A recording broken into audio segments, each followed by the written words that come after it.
Dans mon village natal, donc, il n'y avait pas d'école. Je devais faire entre 7 et 8 km à pied, aller à l'école, c'est dans le centre du district.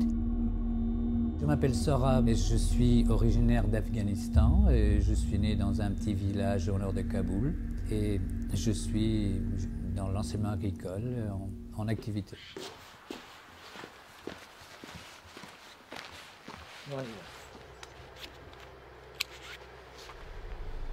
Mon père ne savait ni lire ni écrire, ni ma maman.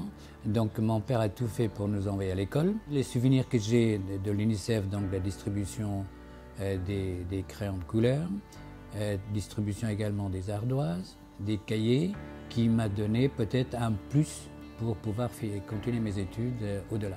Avant, on n'avait pas de cahiers. Et étant donné qu'une fois qu'on a les cahiers, on pouvait faire des devoirs ou bien des dessins et qu'on pouvait les garder sur soi. Donc pour nous, c'était déjà donc important parce qu'à chaque fois, on mettait tous une sorte de cartable, nos cahiers, nos livres, ça nous faisait plaisir de se balader avec. Ce qui est encore plus important, c'est les crayons de couleur. Et on ne connaissait pas, et c'est vrai qu'en Afghanistan, à l'époque, on dessinait beaucoup, et ça nous a changé. Et après, on se rappelle aussi qu'on a eu des vaccinations contre un certain nombre de maladies contagieuses. Parfois, il y avait beaucoup d'enfants qui mouraient, il n'y avait pas de vaccination quelconque. Et maintenant, les résultats ont montré qu'une vaccination, et surtout une maladie contagieuse dans les pays en voie de développement, ça quand même c'est nécessaire, même indispensable. Si je rencontre un jeune Afghan, une chose que je pourrais dire que rien n'est perdu d'avance. La première chose qu'il faut faire, aller à l'école.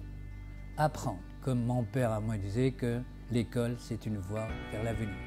Mon engagement, je peux dire qu'elle est ancienne, étant donné que cette période d'aide que j'ai reçue, peut-être ça m'a poussé, ça m'a donné envie de continuer. Depuis une trentaine d'années que j'ai commencé à travailler. Et de temps en temps, je réponds à des appels de l'UNICEF pour donner quelques petits sous en fonction de mes moyens. Et surtout depuis 2014, donc je fais partie d'un groupe de bénévoles dans le pays de Pleurmel.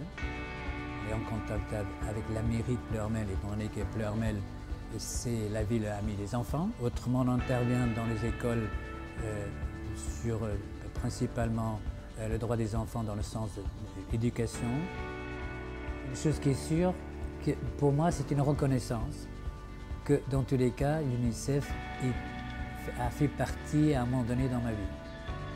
Donc j'ai cette reconnaissance vis-à-vis de l'UNICEF, vis-à-vis de mes parents, vis-à-vis de mon pays d'origine, et également vis-à-vis de la France qui m'a accueilli. Et moi, peut-être le peu de choses que je vais faire, donc je ferai, je n'hésiterai pas. Pour chaque enfant, de l'espoir.